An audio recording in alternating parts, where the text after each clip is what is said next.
Hello, beautiful people. Carl here from Brrraaains A Head-Banging Life, gbhblofficial.com for short. And it is that time of the week. 5 albums you must check out.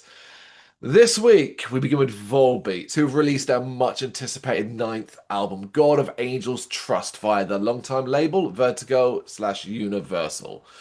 So at this stage, what are you looking for in a Volbeat album? Do you just want anthems, rocking and rolling heavyweight anthems, or do you hope for something a bit different, something a bit challenging, and something that feels like Volbeat really put the effort in?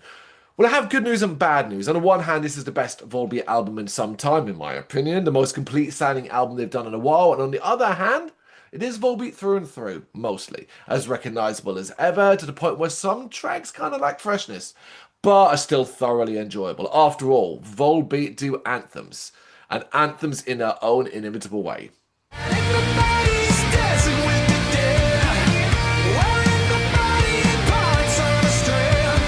Up next, we have the Maverick Aussie rockers Battlesnake, who return with their triumphant new album Dawn of the Excellence and The Hunt for the Shepherd.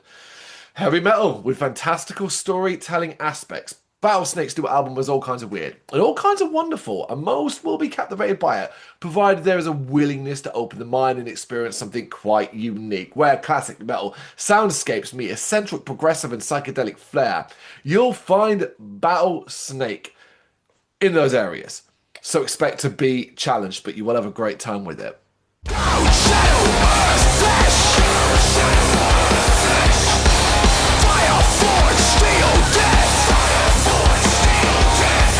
Something a bit different now. New York's brutal death metal band Dissonant Seepage are back with their second full-length album, Dystopian Putrescence, out via Comatose Music.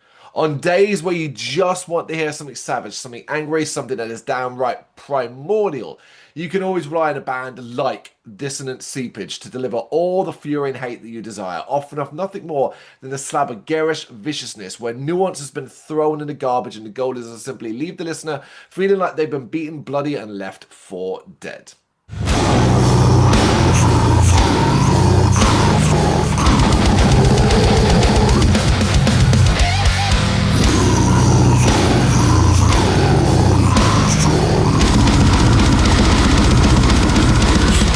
Up next, we have A Door Left Open, the new album from Nashville Bruises Orthodox. 12 tracks that take the listener on a white-knuckle ride through panic, paranoia, and dread. It's out via Century Media Records.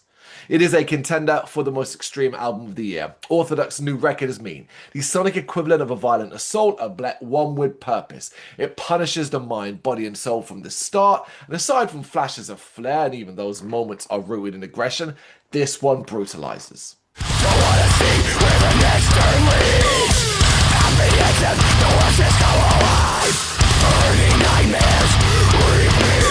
Finally, the Swedish masters of melancholic metal, Katatonia, have released a new album, Nightmares, as extensions of The Waking State via Napalm Records. It is quite something to hear a band consistently reinvent themselves, but is even more impressive when the band in question is so well known for a specific style of music. Folks, Katatonia are back. I'm back with something more experimental and with that more challenging. Yet alongside that is something more accessible too, especially as far as traditional metal fans and old school Katatonia fans go. It turns out on this record there's a little something for everyone here, and that's why it's another one of my recommendations. But a little of the loving, embrace the knowing, better savor the poison.